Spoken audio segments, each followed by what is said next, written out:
संभवतः और प्रधानमंत्री नरेंद्र मोदी एक रोड शो को संबोधित कर रहे हैं। जबरदस्त लोगों में उत्साह देखने को मिलता है जब प्रधानमंत्री नरेंद्र मोदी का रोड शो होता है। और आप देख रहे हैं सीधी तस्वीरें, चेन्नई में प्रधानमंत्री नरेंद्र मोदी मौजूद हैं और भाजपा के चुनाव निशान कमल को हाथ में लिए हुए और बड़ी संख्या में सड़क के दोनों तरफ जनता जनार्दन मौजूद है। जनता जनार्दन का हाथ हिलाकर अभिवादन कर रहे हैं और साथ ही साथ पुष्प वर्षा करके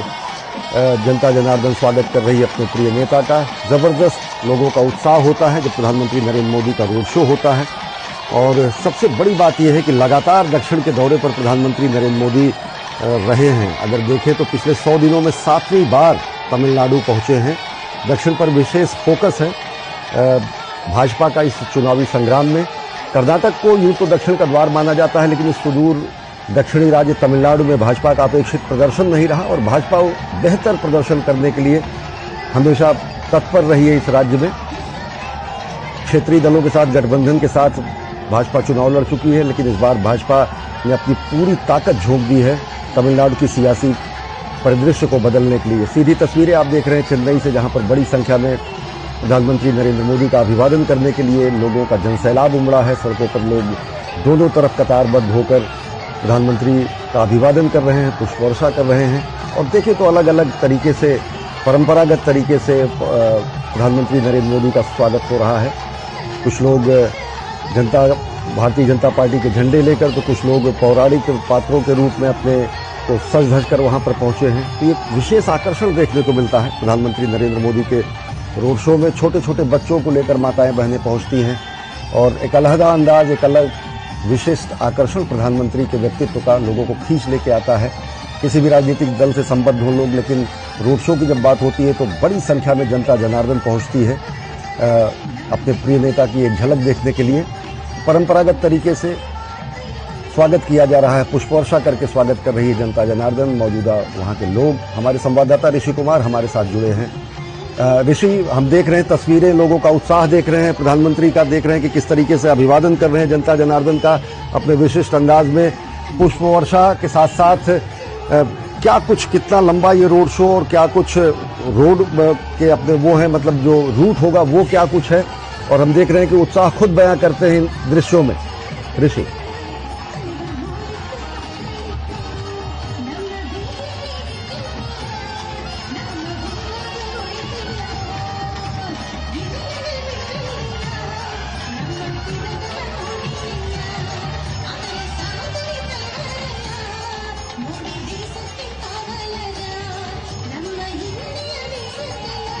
हम अपने संवाददाता ऋषि कुमार से जुड़ने की कोशिश करेंगे। ये सीधी तस्वीरें हमें मिल रही हैं चेन्नई से। प्रधानमंत्री नरेंद्र मोदी की एक झलक देखने के लिए लोगों का जनसैलाब उमड़ पड़ा है और लगातार प्रधानमंत्री नरेंद्र मोदी तमिलनाडु के दौरे पर रहे हैं। इससे पहले अगर चाहे राम मंदिर की प्राण प्रतिष्ठा से जुड़े हुए कार्यक्रमों को अगर देखें तो अनेक मंदिरों में जाकर, दक्षिण के अनेक जगहों पर जाकर प्रधानमंत्री नरेंद्र मोदी ने पूजा अर्चना की थी। और पिछले 100 दिनों में अगर देखें तो 7वीं बार प्रधानमंत्री नरेंद्र मोदी पहुंचे हैं। जबरदस्त उत्साह लोगों में, जनता पुष्प वर्षा करके अपने प्रिय नेता का स्वागत कर रही है और प्रधानमंत्री नरेंद्र मोदी अभिवादन स्वीकार कर रहे हैं और साथ ही साथ जनता अभिनंदन कर रही तो अभिवादन का जवाब दे रहे हैं प्रधानमंत्री नरेंद्र मोदी जनता जनार्दन के सामने सिर झुकाकर। हमारे संवाददाता ऋषि कुमार हमारे साथ जुड़े हुए हैं। ऋषि, आपसे जानना चाहेंगे, अगर देखें लगातार प्रधानमंत्री का ये दौरा दक्षिणी राज्य तमिलनाडु में, अगर देखें तो ये कहा जा रहा है कि पिछले 100 दिनों में 7वीं बार प्रधानमंत्री नरेंद्र मोदी पहुंचे हैं तमिलनाडु। दृश्य खुद बयां करते हैं लोगों का उत्साह, लोगों का जज्बा, लोगों का प्रधानमंत्री के प्रति आकर्षण कि किस तरीके से पुष्प वर्षा करके लोग अभिवादन कर रहे हैं, सेल्फी लेना चाह रहे हैं, इन दृश्यों को कैद करना चाह रहे हैं। क्या कुछ रूट है इस रोड शो का और साथ ही साथ किस तरीके का उत्साह दिखता है जनता के बीच में? ऋषि, देखिए सुनी, पॉन्टी बाजार, टी नगर, चेन्नई का ये इलाका है जहां पर प्रधानमंत्री नरेंद्र मोदी इस समय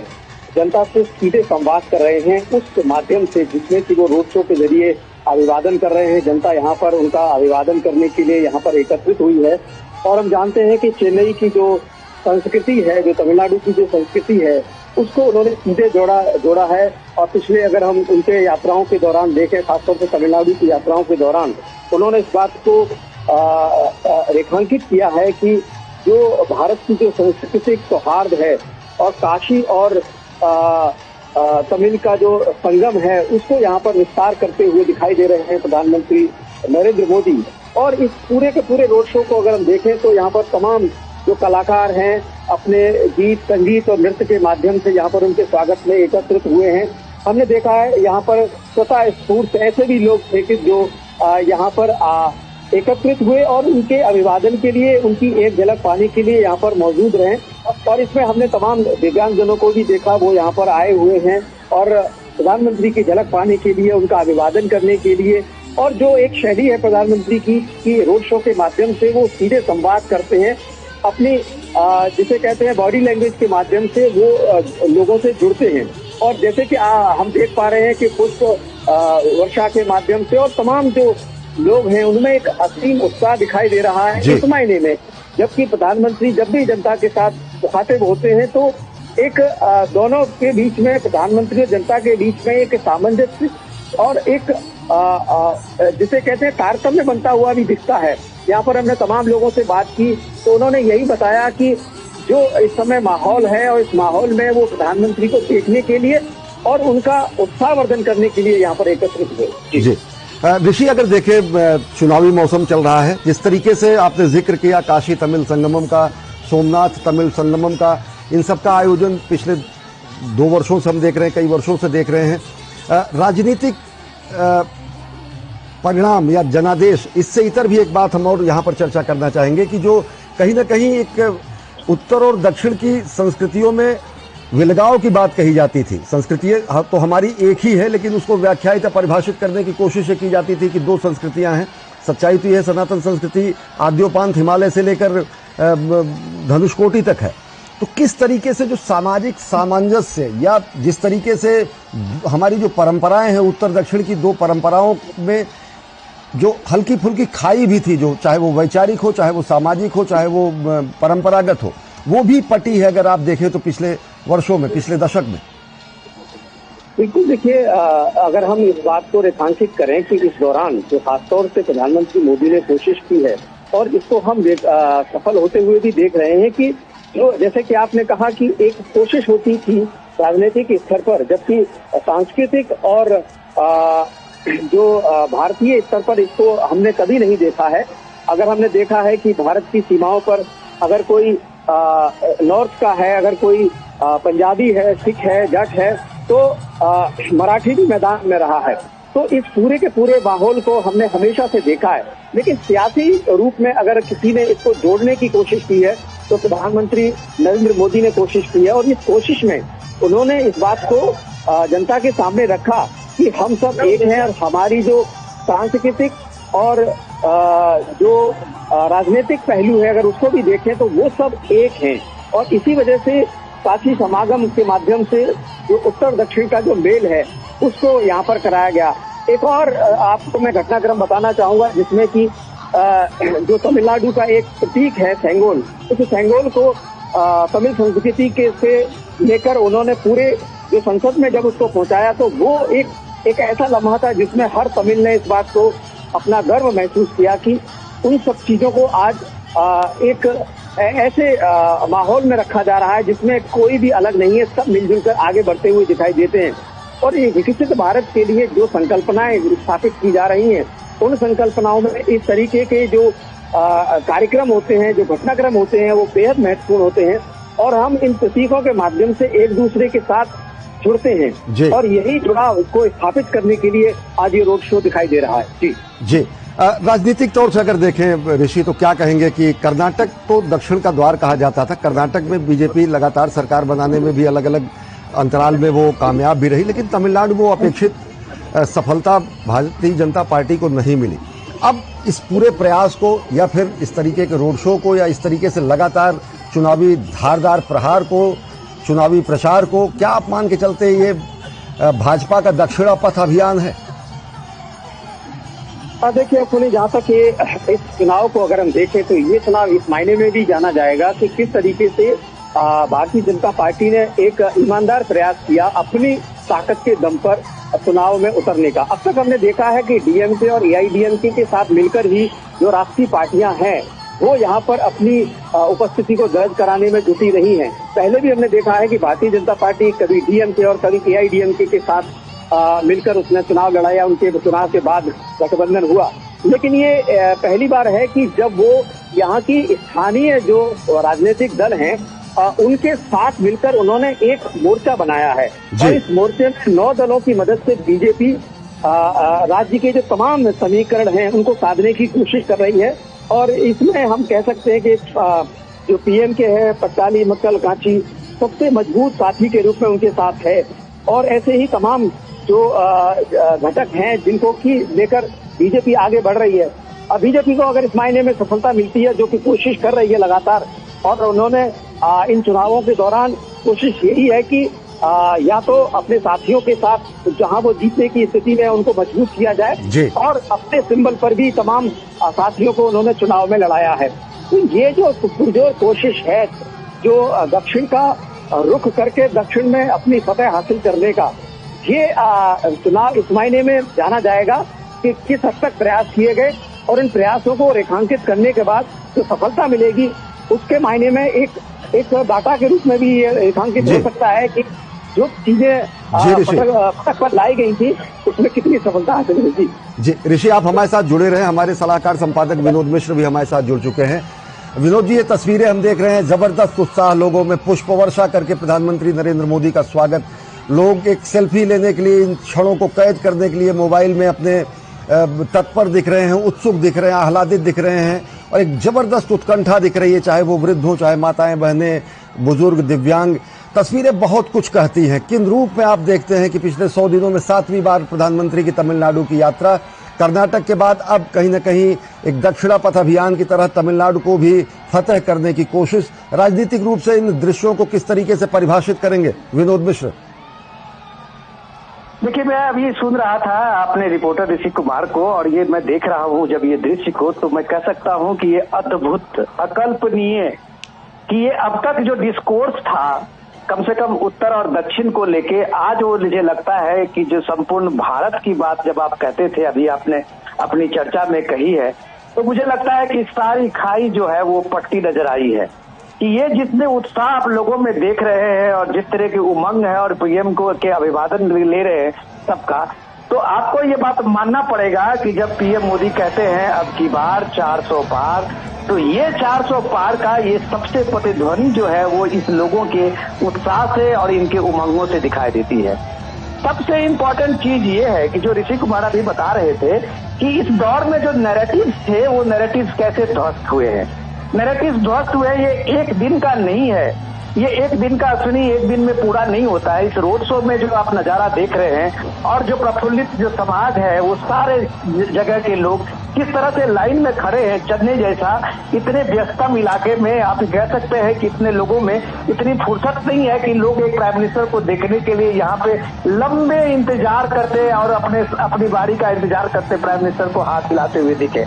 लेकिन ये जो खाई पटी है, इसके पीछे काशी तमिल समागम की बहुत ही महत्वपूर्ण भूमिका रही है। ये जो खाई पटी है वो पार्लियामेंट में इतने वर्षों के बाद तमिल संस्कृति का जो ध्वजवाहक सिंबल है उसकी स्थापना है। ये खाई जो पटी है वो यूनाइटेड नेशन में जब प्राइम मिनिस्टर कहते थे कि दुनिया की कोई भी अगर प्राचीन भाषा है तो ये हमारी तमिल भाषा है। ये तमिल संगम का जो एक पुराना हमारा इतिहास रहा है, भारत की पुरानी परंपरा और संस्कृति रही है, उसको पुनर्स्थापित किया है। तो ये लोगों में, ये जो लोगों को बताया जाता था, लोगों को जो समझाया जाता था द्रविड़ के उस आंदोलन के बाद और उस नैरेटिव के बाद, वो लोगों को यथार्थ पता चला है जिस बात को पीएम ने करके दिखाया है। पीएम ने करके दिखाया है कि उत्तर से दक्षिण तक भारत एक है, भारत की सार्वभौमिकता एक है, भारत की संस्कृति एक है, तो उसकी आप प्रतिध्वनि देख रहे थे। दूसरी बात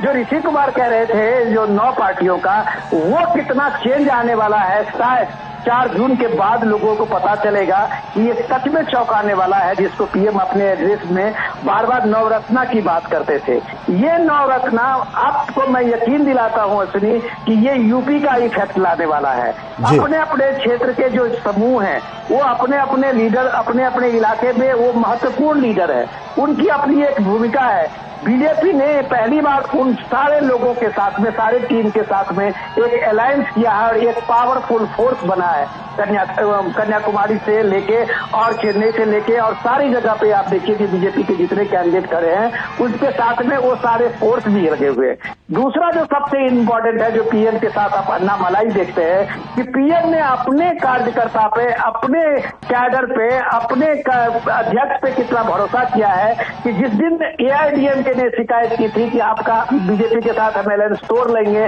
जब तक कि आप अन्नामलाई को नहीं हटाते हैं, और प्राइम मिनिस्टर मोदी और बीजेपी ने उसे नहीं माना और अपने अन्नामलाई को स्थापित किया। तो आज देखिए कि अन्नामलाई इन सारे एआईएडीएमके डीएमके के अगेंस्ट में एक ध्रुव बन गए हैं, एक सेंटर बन गए हैं। लोगों में एक यकीन दिलाया है जमीनी स्तर पे काम करके कि ईमानदारी से काम करके हम कर्नाटक, हम तमिलनाडु में एक नई दिशा ले जा सकते हैं राजनीति में, और इसको ये साबित किया है। तो पीएम मोदी के साथ जो अन्नामलाई साथ साथ खड़े हैं, तो ये उनकी भी भूमिका, आप कह सकते हैं कि एक नेतृत्व की भी भूमिका है, तो कार्यकर्ताओं की भी भूमिका है जो तमिलनाडु में इतने वर्षों से जगन, आप कह सकते हैं कि लगातार मेहनत करके पिछले 2 साल से वो डोर टू डोर पहुंच रहे हैं, और ये भीड़ आज उनके उस मेहनत का एक प्रतिफल दिखाई देता है। सुनील, निश्चित तौर से हमारे साथ हमारे संवाददाता ऋषि कुमार भी जुड़े हुए हैं। ऋषि, आपसे जानना चाहेंगे, जिस तरीके से विनोद जी ने कहा कि एक लगातार सतत प्रयास पूरा का पूरा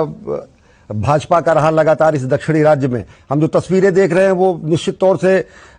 सभी राजनीतिक दलों के लिए विशिष्ट इस मायने में भी होंगी कि किस तरीके से राजनीतिक रूप से अनुर्वर धरती पर भी एक सतत मेहनत करने के बाद आज भाजपा एक अपनी जबरदस्त जनसमर्थन की फसल दिखा रही है पूरी दुनिया को, पूरे देश को, दूसरे राजनीतिक दलों को। ऋषि, आपसे जानना चाहेंगे कि अब अगर आप देखें तो किस रूप में इस चुनाव को देखते हैं? आपने कहा कि बेहद अहम होगा ये चुनाव, सामाजिक सांस्कृतिक दृष्टिकोण से तो विनोद जी ने इसे व्याख्यायित किया ही, राजनीतिक रूप से इसके बड़े प्रतिध्वनि सुनाई देंगे जो भी आएंगे, क्योंकि ये चुनाव ऐसे समय में हो रहा है जब एआईएडीएमके से भाजपा का गठबंधन नहीं है। ये चुनाव ऐसे समय में हो रहा है जब राजनीतिक शून्य के रूप में एआईएडीएमके का करिश्माई व्यक्तित्व और नेतृत्व जयललिता का तमिलनाडु की राजनीति में नहीं है। ऐसे समय में हो रहा है जब दोनों राजनीतिक दलों का जो कि स्वाभाविक इलाई के रूप में माने जाते थे एआईएडीएमके और बीजेपी, वो साथ साथ नहीं है। लेकिन तमिल मानिला कांग्रेस और पीएमके जैसे राजनीतिक दल हैं, किस रूप में देखते हैं जो वैक्यूम या फिर जो राजनीतिक कमी या फिर राजनीतिक रिप्लेसमेंट की बात आती है, चाहे वो कांग्रेस विरोधी मतों का हो, चाहे वो एआईएडीएमके के राजनीतिक रस्साकशी से उपजे मतों का हो, या फिर डीएमके विरोधी मतों का हो, उस पर कहीं ना कहीं भाजपा की नजर है। ऋषि, देखिए सुनिए, अगर हम तमिलनाडु की सियासत को देखें तो तकरीबन 57 साल से हमने देखा है कि जो राष्ट्रीय पार्टियां हैं वो यहाँ की राजनीति में या तो एआईएडीएमके या डीएमके के साथ ही सफल आगे बढ़ पाई है। इसीलिए मैं कह रहा हूँ कि ये चुनाव इस मायने में बेहद महत्वपूर्ण है कि राष्ट्रीय पार्टी के तौर पर ही नहीं, भारतीय जनता पार्टी जब प्रधानमंत्री नरेंद्र मोदी के नेतृत्व में जब भी तीसरी बार चुनावी मैदान में उतर रही है तो उन्हें पूरा कॉन्फिडेंस है कि अब हम कर्नाटक से आगे बढ़ेंगे। और कर्नाटक से जब आगे बढ़ने का संकल्प लिया गया था तो उसके लिए पूरी रणनीति बनाई गई, और उस रणनीति में उन्होंने ये पाया कि जो एआईएडीएमके का इस समय जो स्थिति है, हमने देखा था कि अन्ना और अम्मा के आसपास पूरी राजनीति तमिलनाडु की रहती थी। आज एक तरफ से शून्यता दिखाई दे रही है, वहाँ बिखराव भी है, नेतृत्व की कमी है, तो एक बड़ा वोट बैंक है जो कि इस समय चाहता है कि उसकी बात सुनी जाए, क्योंकि यहाँ पर हमने देखा है कि डीएमके के विरोध में अब वो उस तरीके का तीखा विरोध कहीं नहीं दिखाई देता। अगर वो दिख रहा है तो भारतीय जनता पार्टी उसको सीधे काउंटर करना चाहती है और उन लोगों की आकांक्षाओं और उपेक्षाओं को समाहित करके एक नेतृत्व देना चाहती है। इसी तरीके से हमने देखा कि विनोद मिश्र जी कह रहे थे कि निश्चित तौर से भारतीय जनता पार्टी ने जो अपने कार्यकर्ता में भरोसा दिखाया और अपने पार्टी के प्रदेश अध्यक्ष के नेतृत्व में एक तरफा फैसला लेते हुए कहा कि हमें अब किसी की जरूरत नहीं है, बल्कि हम उन लोगों के साथ जाएंगे जो हमारे नेचुरल अलाइज हो सकते हैं, और जिनको हमें जरूरत है और जिन्हें हमारी जरूरत है। और ये एक नेचुरल अलाइंस के तौर पर जो नवरत्नों के माध्यम से भारतीय जनता पार्टी आगे बढ़ रही है। हम कह सकते हैं कि आज INDIA का जो अलायंस है कहीं पर बिखरा है, कहीं पर जुड़ा है, कहीं मिल रहे हैं, कहीं बिखर रहे हैं, कहीं पर साथ में है, कहीं पर विरोध में है। लेकिन भारतीय जनता पार्टी ने इतनी प्रचंड सफलता के बाद, चाहे वो उत्तर प्रदेश हो या फिर तमिलनाडु हो, कहीं पर भी इस बात की कोई गुंजाइश नहीं छोड़ी है कि जो उनके नेचुरल अलाइज हो सकते हैं, जो उनके साथी हो सकते हैं, जो उनकी विचारधारा से जुड़ सकते हैं, उनको कहीं भी जोड़ने में कोई कसर छोड़ी गई हो। हम उत्तर प्रदेश का जिक्र कर सकते हैं कि वहां पर उन्होंने छोटे छोटे अलाइज को तमाम सम्मान दिया और ऐसे ऐसे लोगों को तमाम जो भागीदारी दी है। सत्ता में भागीदारी का सबसे बड़ी जो संकल्पना है भारतीय जनता पार्टी ने स्थापित की है, आज उसकी सफलता का ही ये कारण ही बन रहा है। चाहे वो सामाजिक रूप से सत्ता की भागीदारी प्रदान की गई हो, राजनीतिक रूप से सत्ता की भागीदारी प्रदान की गई हो, भारतीय जनता पार्टी ने अपने सामंजस्य में उन लोगों को समाहित किया है जो उनकी विचारधारा, उनके नेतृत्व और देश के विकास और विकसित भारत की संकल्पना को आगे बढ़ाने में कारगर साबित हो सकते हैं। इसी वजह से ये मैं कह रहा हूँ कि चुनाव बेहद महत्वपूर्ण होगा और डिसाइडिंग फैक्टर बन सकता है आने वाले समय में, जिसको कि इन प्रयासों के तौर पर, प्रधानमंत्री के प्रयासों के तौर पर हम देख सकते हैं 100 दिनों के अंदर 7वीं बार वो उनका जो यात्राएं हो रही हैं। कल भी हम देख रहे हैं कि उनका एक बड़ी जनसभा को संबोधित करेंगे। लगातार जिस तरीके से कल उनकी 2 जनसभाएं हैं तमिलनाडु में, तो लगातार वो जब जनता के साथ जुड़ रहे हैं तो इसका कहीं न कहीं परिणाम जरूर आएगा। और इन परिणामों को जब हम कहते हैं कि हर एक इनपुट का आउटपुट होता है, प्रधानमंत्री नरेंद्र मोदी की यही खासियत है कि वो अपनी कहते हैं ना मेहनत की पराकाष्ठाओं को आगे बढ़ा देते हैं। कई बार हमें देखना पड़ता है कि भारतीय राजनीति में जो नेता है मेहनत करते हुए दिखाई नहीं देते हैं। अगर उन्हें किसी से सीखना है तो प्रधानमंत्री नरेंद्र मोदी से सीखें कि किस तरीके से जहाँ पर शून्यता है वहाँ पर वो शिखर में उसको कन्वर्ट करते हैं। ये तमाम चीजें हैं जो सियासी तौर पर प्रधानमंत्री नरेंद्र मोदी को एक ऐसे नेता के रूप में स्थापित करती है आजादी के बाद, जो हर चीज को जिम्मेदारी से लेता है और हर चीज की जिम्मेदारी को आगे बढ़ाते हुए जनता के साथ संवाद करता है। तो ऐसे नेतृत्व में जब जनता का भरोसा बढ़ता है तो उसके परिणाम बहुत सकारात्मक होते हैं। और ये परिणाम हमने त्रिपुरा में देखे हैं। असली अगर कोई भरोसा नहीं कर सकता था कि वहां पर त्रिपुरा में भारतीय जनता पार्टी इतने प्रचंड बहुमत से वहां पर सरकार बनाएगी। तो ये जो तमाम कायाकल्प हुआ है, इसमें जो रणनीति है, जो सामंजस्य है, सहभागिता है, साझेदारी है, ये बेहद महत्वपूर्ण है। क्योंकि जब तक हम सहभागिता और साझेदारी को विस्तार नहीं देते हैं, राजनीतिक विस्तार देना बड़ा मुश्किल होता है। सुनिए, इस तरह हम तमाम दृश्यों को देख रहे हैं जिस जनता में तमाम उत्साह है और लोग नारे लगा रहे हैं, पुष्प वर्षा कर रहे हैं और प्रधानमंत्री जिस तरीके से उनका अभिवादन ले रहे हैं, निश्चित तौर से आज वो एक विशेष तरीके की ऊर्जा लेकर यहाँ से जाएंगे। शायद भारतीय जनता पार्टी की भी वो चुनावों में काफी कारगर साबित। ऋषि, इसी में एक चीज और जोड़ना चाहेंगे, इस तरीके की जो दृश्य हम देख रहे हैं, इस तरीके की दीवानगी हमने नेताओं के प्रति दक्षिण में देखी है, माफ करिएगा अभिनेताओं के प्रति दक्षिण में देखी है। पूरी की पूरी दक्षिण की राजनीति अभिनेताओं से भरी पड़ी रही है। किसी नेता को इस तरीके का विरला दृश्य है कि इस तरीके से जनता जनार्दन का जबरदस्त उत्साह मिलता दिखाओ। बिल्कुल, देखिए असीम, हम कहते थे ना पहले क्राउड पुलर हमें चाहिए होते थे सियासत में। तमाम राजनीतिक दल इस बात की कोशिश करते थे कि कुछ ऐसे लोगों को पार्टी में शामिल किया जाए जिससे कि लोग उन्हें देखने के लिए आए। आज भारतीय राजनीति में प्रधानमंत्री नरेंद्र मोदी ने अपने आप को स्थापित किया है और वे क्राउड पुलर बन गए हैं। लोग आज उनको देखने आ रहे हैं। आज भारतीय जनता पार्टी को किसी अभिनेता की जरूरत नहीं है। आज प्रधानमंत्री नरेंद्र मोदी का जो कार्य है, जो कामकाज है और जो शैली है, उसको यहाँ पर हम रेखांकित होते हुए देख रहे हैं। जबकि प्रधानमंत्री नरेंद्र मोदी के अभिवादन में हम देख रहे हैं कि दोनों तरफ यहाँ पर हम जो अभिवादन करते हुए जो लोग हैं, ये उस समय जो नारे हैं, मोदी के नारे वो लगाते हुए लोग यहाँ पर दिख रहे हैं। और अभिवादन के साथ साथ जो एक सामंजस्य दिख रहा है, जो नेता और जनता के बीच में जो कनेक्ट है, वो यहाँ पर दिख रहा है। और राजनीतिक रूप से हम देखें तो प्रधानमंत्री मोदी इस बात को कभी नहीं भूलते हैं तो अपना जो अनाज का जो सिंबल है वो दिखाया जाए। जी, इस समय जी। उनके हाथ में ये सिंबल है और इस सिंबल को जनता भी लिए हुए है और नेता भी लिए हुए हैं। यही ताकत है प्रधानमंत्री मोदी के रोड से। जी ऋषि, आप हमारे साथ बने रहे। हमारे साथ विनोद मिश्र भी जुड़े हुए हैं। विनोद जी, तस्वीरें किसी राजनीतिक दल की नींद उड़ा देने के लिए पर्याप्त है, विपक्षी राजनीतिक दलों की, क्योंकि जिस तरीके से दक्षिण की राजनीति कहीं न कहीं क्षेत्रीय छत्रपों और क्षेत्रीय दलों पर ही समाहित थी। राष्ट्रीय स्तर के जो राजनीतिक दल थे उनकी वहां पर उतनी पैठ नहीं थी, पहली बार दिख रहा है। हल्का सा हम जिक्र ये करेंगे कि केवल ये राजनीतिक यात्रा के ही रूप में न देखा जाए। प्रधानमंत्री नरेंद्र मोदी का जो, चाहे वो साउथ का कनेक्ट हो, चाहे वो श्रीनगर किसी जम्मू कश्मीर का कनेक्ट हो, याद दिलाना चाहेंगे 1991-92 में जब एकता यात्रा हुई थी, डॉक्टर मुरली मनोहर जोशी की उस यात्रा के संयोजक के रूप में प्रधानमंत्री नरेंद्र मोदी ने तमिलनाडु कन्याकुमारी से श्रीनगर की पूरी यात्रा की। ये पूरा 30, 33, 34 वर्षों का जो पूरा का पूरा तप और तपस्या है वो कहीं ना कहीं भी एक बार फलीभूत होती दिखती है तब, जबकि अब राजनीतिक रूप से उसके लाभ भी लिए जाने की स्थितियां बन रही हैं। विनोद जी, नहीं, मैं सुन रहा था, आप अभी ऋषि जी से पूछ रहे थे, मुझे बहुत शानदार ये सवाल लगा था कि तमिलनाडु में जो लोगों की ये ललक है और जो लोगों में जो उत्साह है, उमंग है सड़क पे चलते हुए, अभी प्राइम मिनिस्टर का लगभग ये काफिला कम से कम मुझे लगता है 3 से 4 किलोमीटर का ये चल चुका होगा काफिला, लेकिन आज तक तमिलनाडु में ये भीड़ जो है, जो चीयर्स है, वो अभी तक फिल्मी सितारों को और फिल्म से जुड़े हुए लोगों को ही मिलता था। ये बात हमने देखी है राजनीति में, आपने भी देखी होगी, चाहे वो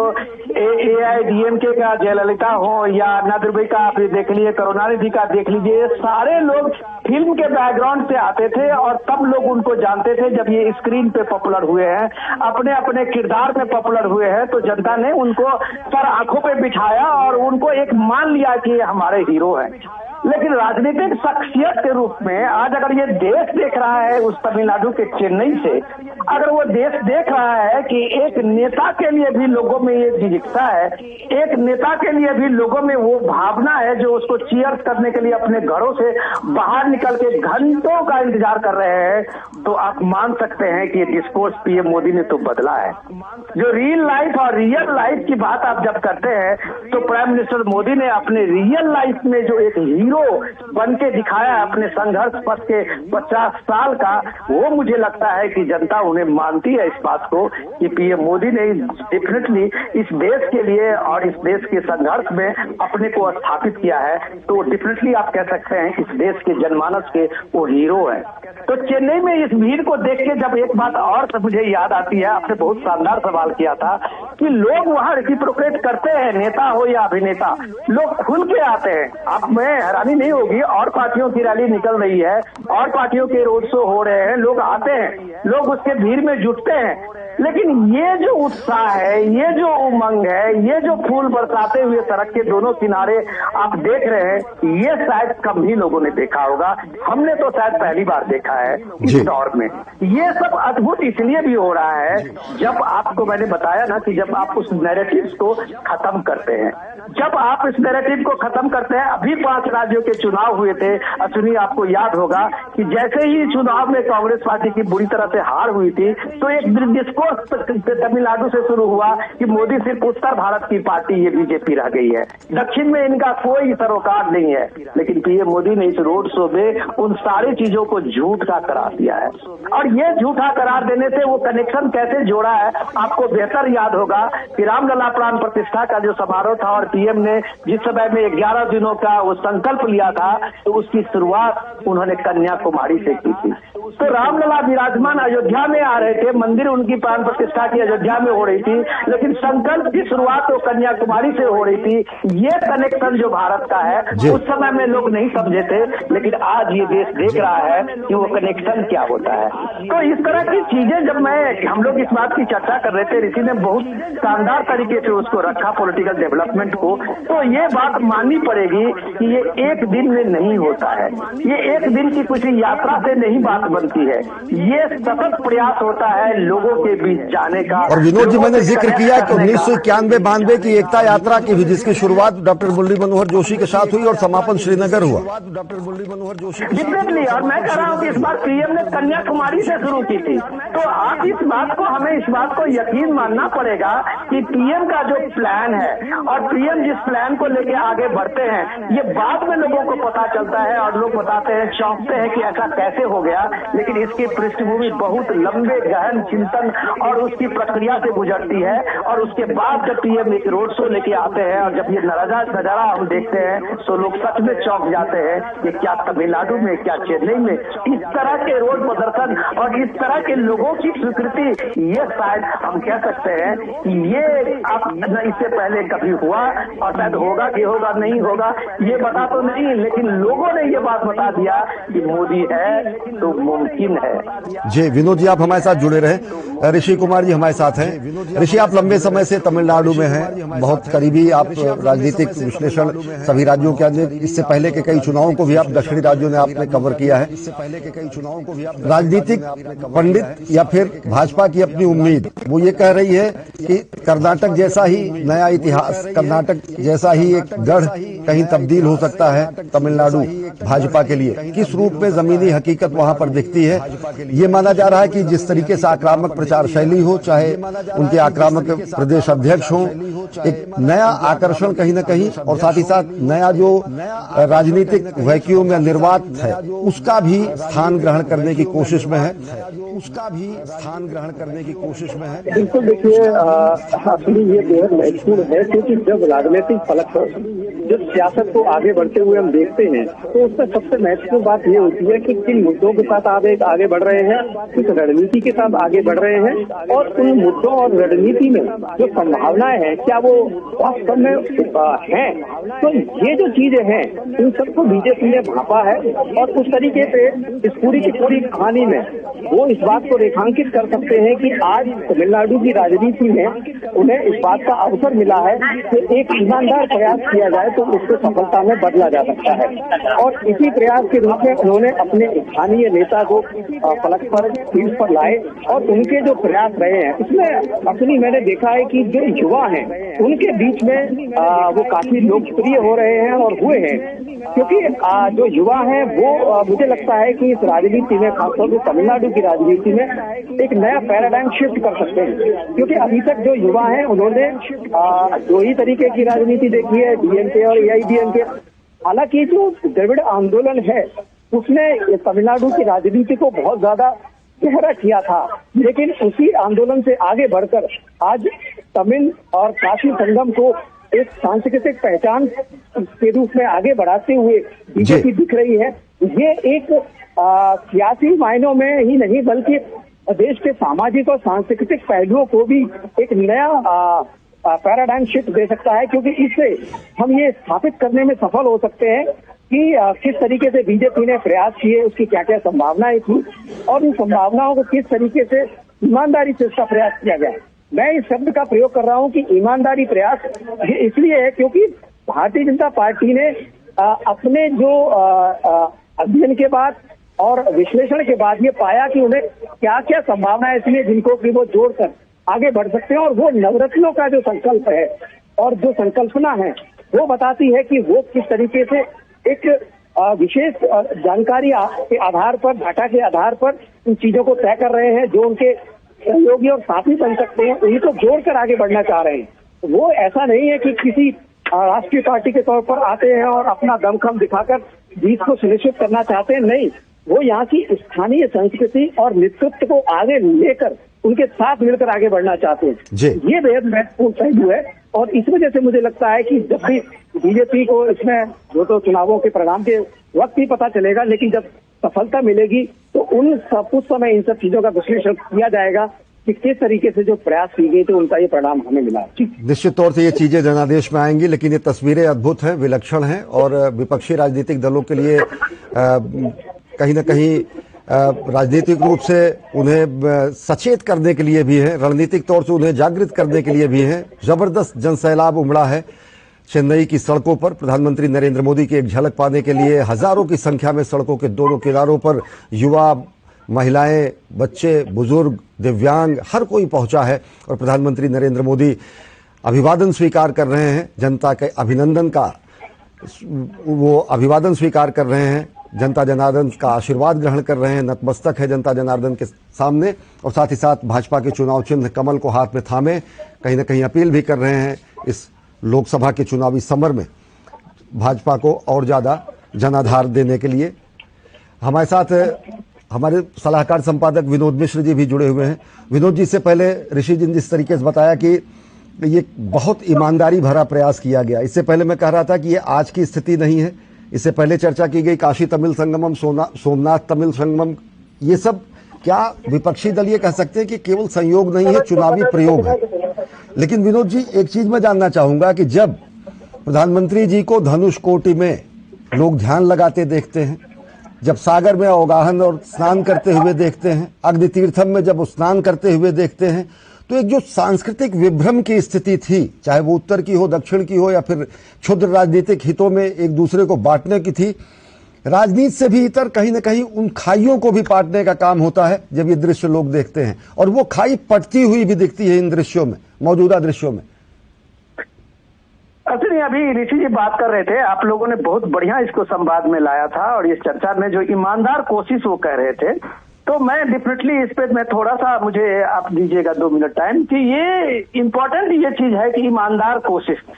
और ईमानदार कोशिश की बात आप जब करते हैं तो हमें कम से कम इस बात का सवाल आज हम पूछ सकते हैं अपने कांग्रेस पार्टी के लोगों से कि 50 साल हो गए कांग्रेस को दक्षिण से विदा हुए, खास करके तमिलनाडु से विदा हुए,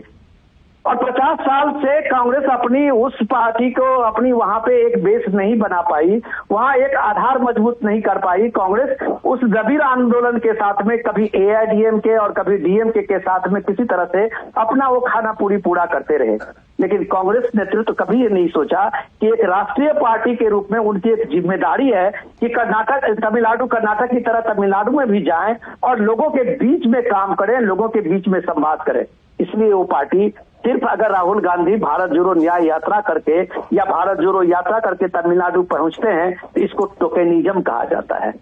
लेकिन जब यही भारतीय जनता पार्टी ने ये ठान लिया कि एक राष्ट्रीय पार्टी के रूप में तमिलनाडु में भारत के एक अभिन्न जो वो हिस्सा है, भारत के एक सांस्कृतिक गौरव का जो शीर्ष रहा है तमिल समागम और तमिल के लिटरेचर, उसके बीच में पहुंचे, तो आज ये कामयाबी के रूप में आप देखते हैं। ये एक दिन का प्रयास नहीं है, इसके पीछे हजारों कार्यकर्ता, अन्नामलई जैसा निष्ठावान कार्यकर्ता, पार्टी नेतृत्व और पीएम मोदी जैसा साथ निभाने वाला वो नेतृत्व, और उस बात को करके दिखाया है कि आप जब लोगों के बीच में जाएंगे, लोगों की बात सुनेंगे, तो ये सारे नैरेटिव जो उत्तर दक्षिण की थी वो चीजें खत्म होती है, एक राष्ट्रीय पार्टी की भी भूमिका बनती है। आज तमिलनाडु में बीजेपी ने 19 कैंडिडेट दिया है। ये समझने की चीज है कि 19 कैंडिडेट देके अपने नवरत्ना के साथ में वो पार्टी मजबूती के साथ डीएमके को चैलेंज करने के लिए खड़ी है। जो डीएमके, आप सोच लीजिए, जिनका राजनीतिक पूरा अस्तित्व सनातन विरोध का रहा है। अभी आपने जैसे देखा कि अन्नामलई और बीजेपी का वहां कद बढ़ा, लोगों के बीच संपर्क बढ़ा, तो आपने देखा कि उदयनिधि स्टालिन ने लगातार कैंपेन चलाया सनातन के अगेंस्ट में, कॉलेजों में, स्कूलों में एक तरह से सेमिनार कराना शुरू किया कि सनातन का खात्मा, और वो एक तरह से उस चीज को पिछले 50 साल पुरानी उस परंपरा को लाना चाह रहे थे, एक विद्वेष समाज में लाना चाह रहे थे। उस सारे नैरेटिव को कहीं जगह नहीं मिली ये तमिलनाडु बदला है। ये तमिलनाडु बदला है कि तमिल समागम के में जब आप काशी की बात करते थे, जब ट्रेनों में लोगों की वो भीड़ देखते थे तमिलनाडु से आते हुए, और उनका जो गान देखते थे, आपने भी कई बार दिखाया है, तो सचमुच में भारत के लिए गौरव का वो क्षण था। तो ये गौरव का क्षण जुटाने में, ये बनाने में, ये जो एक भाव है उसको वहां के लोगों में पैदा करने के लिए समय जरूर इसका लगा है, लेकिन इसका जो रिजल्ट है वो आज हम लोग देख रहे हैं, स्क्रीन पे देख रहे हैं, जो पीएम मोदी के साथ उस काफिले में चलते हुए हजारों हजार लोगों की वो भीड़ को जब हम देखते हैं तो आप सच में यकीन मानते हैं इस चीज को कि आप लोगों में जाएंगे और सच्चे मन और निष्ठा से मेहनत करेंगे तो चीजें बदलती है, और इसको आज बीजेपी ने बदल कर दिखाया है। ये कामयाबी तो आपको देनी होगी। जी, हमारे साथ हमारे संवाददाता ऋषि कुमार भी जुड़े हुए हैं। ऋषि, ये दृश्य जो है, ये जनसमर्थन, ये जनसैलाब किस रूप में आप देखते हैं? ये शहरी क्षेत्र है, ग्रामीण क्षेत्र और शहरी क्षेत्र के अलग अलग राजनीतिक समीकरण होते हैं, लेकिन ये दृश्य जरूर कहीं ना कहीं ये बताते हैं कि तमिलनाडु जो कि दक्षिण का प्रमुख राज्य है, वहां पर भाजपा ने एक सतत प्रयास के बाद अपनी राजनीतिक जमीन में एक अच्छा अच्छा जनता जनार्दन से समर्थन उन्हें हासिल है, क्योंकि